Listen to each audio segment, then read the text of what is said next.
예전에는 성관계가 그렇게 좋지는 않았는데 요즘은 진짜 그에 비해서 더 정말 괴롭고 하기 싫어요 라는 말씀을 하세요. 이렇게 느끼게 된 원인을 찾아가야겠죠. 안녕하세요. 유리우마니원 오유리 원장입니다. 오늘은 여성의 조금 은밀하고 내밀한 이야기들을 같이 해볼 건데요. 지금부터 시작하겠습니다.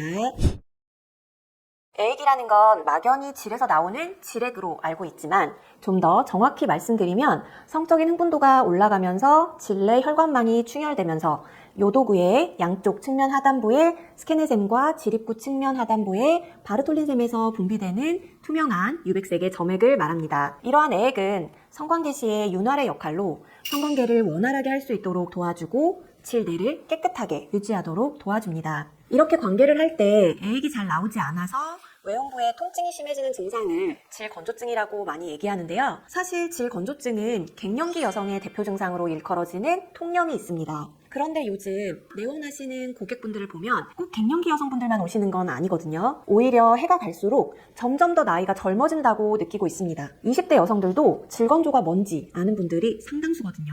왜 이렇게 질건조를 젊은 분들이 겪게 된 걸까요? 질건조는 출산 후나 유산 후 혹은 폐경 후 또는 난소와 자궁수술 등으로 성기능이나 호르몬 분비가 원활하지 못하는 경우에 발생할 수 있습니다. 그 외에도 피임약 장기 복용이나 만성 질염, 스트레스, 다이어트 등으로 질벽이 얇아지면서 점막 재생이 안 돼서 발생할 수 있어요. 다이어트로 질벽이 얇아진다고 하면서 놀라실 수 있는데요. 특히 요즘 20대, 30대 여성들은 다이어트를 생활화하는 분들이 정말 많잖아요. 이건 살이 빠지듯이 질벽이 이렇게 얇아진다는 뜻이 아니고요. 음식 섭취량이 줄고 몸에 쓰여야 할 영양분이 확연히 줄어들면 당장 생명을 유지하는 뇌와 심혈관계를 제외한 신체의 말단부터 영양 공급이 줄어들게 되는데요.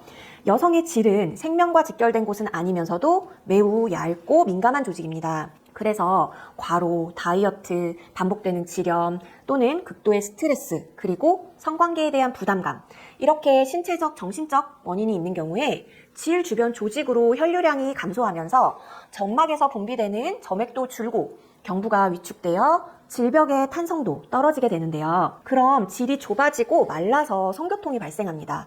그런데 이런 상황을 고려하지 않고 무리하게 삽입하려고 하거나 피스톤 운동을 한다? 그러면 이때는 질벽에 미세한 상처가 생기고 세균이 침투되기 쉽습니다. 가장 많이 물어보시는 부분이 그럼 질건조증 한방 치료하면 질액이 잘 나오게 되나요? 하는 거죠. 한방 질점막 보습 치료는 분비선의 염증을 해독하고 질 주변에 혈액을 원활히 공급해서 질 점막이 윤기 있고 촉촉하게 변화됩니다.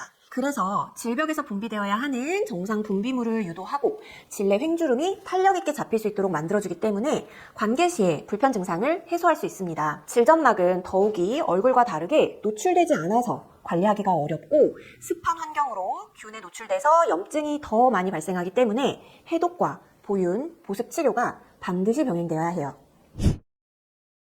사실 이런 말씀하시는 고객분들이 굉장히 많습니다.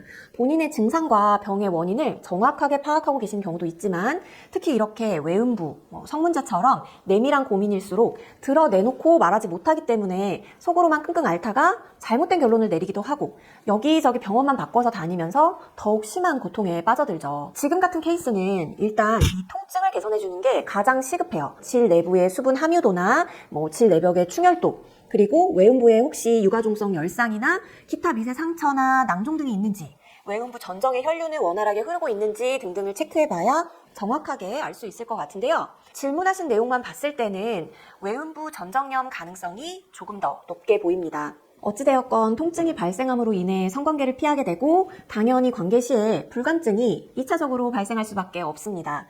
신체적인 문제가 전혀 없을 때에도 우리가 뭔가 긴장하고 있거나 다른 것에 신경을 많이 쓰고 있는 상태에서는 아무리 상대방이 스킨십을 하고 진도를 나가려고 노력해도 여성은 질내 반응이 쉽게 오르지 않아요. 예민하고 약한 외음부를 가진 여성일수록 더욱 심하고요. 즐겁고 사랑을 나누는 시간인 성관계가 나를 옥죄고 극심한 아픔을 주는 시간이 되는데 좋아할 사람이 누가 있겠어요?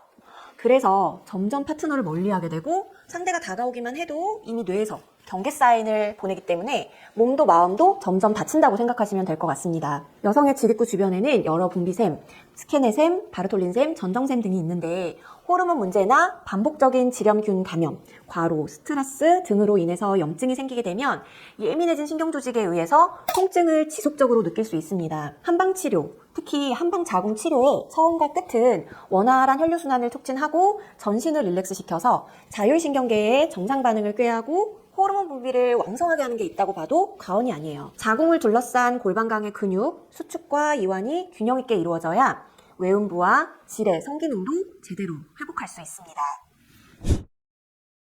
저는 한방 성신경 회복 치료라고 말씀을 드리고 있는데요. 한방 성신경 회복 치료는 여성의 떨어진 성적 감흥을 높이고 성신경 반응을 회복하기 위한 자체 치료로 자궁과 질의 오르가즘, 클리토리스 반응 등 질 내외부 성신경이 분포하고 있는 부위의 성 반응 증가를 위한 치료입니다. 순환을 개선하고 영양 공급 증대를 위한 치료들을 진행하면서 필요한 경우 자궁과 난소에 양기를 붓돋고 음액을 충만하기 위한 한약 처방이 들어가기도 합니다. 불감증 치료를 한약적으로 변증하면 실증과 허증으로 나눌 수 있는데요. 실증에 속하는 경우는 대부분 감기울결에 의한 것이라서 울체되고 딱딱하게 굳은 그 기운을 풀고 소통시켜서 성욕이 자연스럽게 발휘되도록 하는 치료 방법에 입각해서 치료에 들어갑니다. 우리가 가정이나 사회적인 스트레스가 극심해지고 소위 화병으로 불감증이 심해진 여성에게 적용되는 방법이라고 생각하면 쉬울 것 같아요. 허증에 속하는 경우는 대부분 생식기계의 음양 부조화와 충인맥 허손으로 변증을 하는데 신비양어에 의한 경우도 있습니다.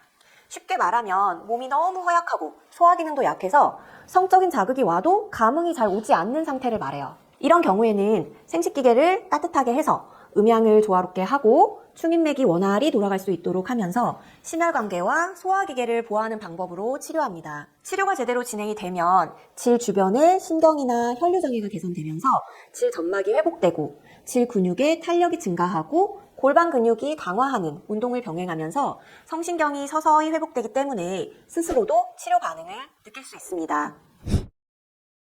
성관계에서 오는 불편감 문제에서 저는 사실 여성을 대상으로만 치료를 하고 있지만 성관계는 사실 남녀 두 분이 모두 노력할 때 빠른 회복이 가능합니다. 임상에서 케이스들을 놓고 볼 때 파트너에 따라서 관계 시 느껴지는 통증이나 성감의 차이가 있는 것을 볼 수 있었습니다. 그래서 불감증의 경우에는 불감증 분류를 크게 4종류로 나누는데요. 첫 번째, 원발성 불감증입니다. 환경이나 조건의 변화와 상관없이 항상 불감증을 느끼는 경우를 말해요. 두 번째는 폭발성 불감증이에요. 과거에는 성적 만족감이 있었는데 현재는 불감증을 겪고 있는 거죠. 세 번째는 환경성 불감증입니다.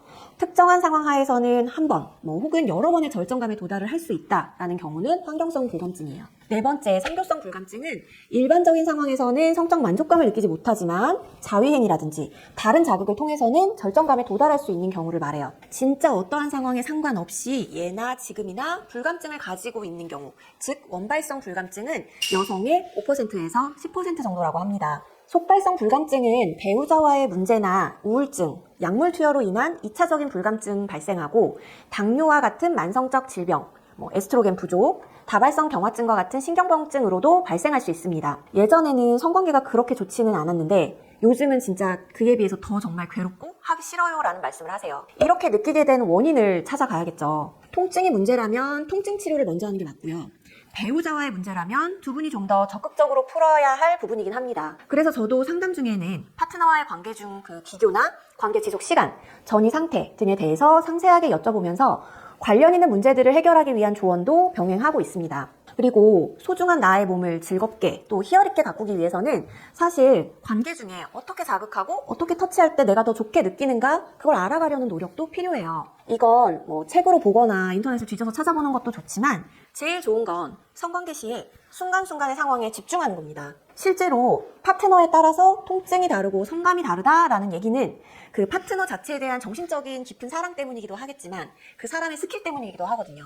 그래서 그 부분을 파트너에게 완전히 맡기는 게 아니라 이런 각도로 삽입하면 좀 덜 아프구나, 이런 식으로 만지면 내가 좀 더 빨리 흥분하는구나, 이런 부분들을 나를 알아가는 과정이 꼭 필요해요. 실제로 한의원에서 제가 불감증을 치료할 때도 물론 한의학적인 의술을 구현하는 것도 있지만 이런 대화들과 또 본인의 성향을 알아가도록 도와드리는 이 부분이 잘 이루어져야 더 빠른 치료가 가능하거든요. 그래서 이런 과정은 스스로의 노력도 필요하다는 걸 같이 말씀드려봅니다. 오늘은 여성의 은밀하고 내밀한 이야기들을 함께 다뤄보았습니다. 궁금하신 부분이 있으시면 댓글에 남겨주시면 상세히 답변 드리도록 하겠습니다.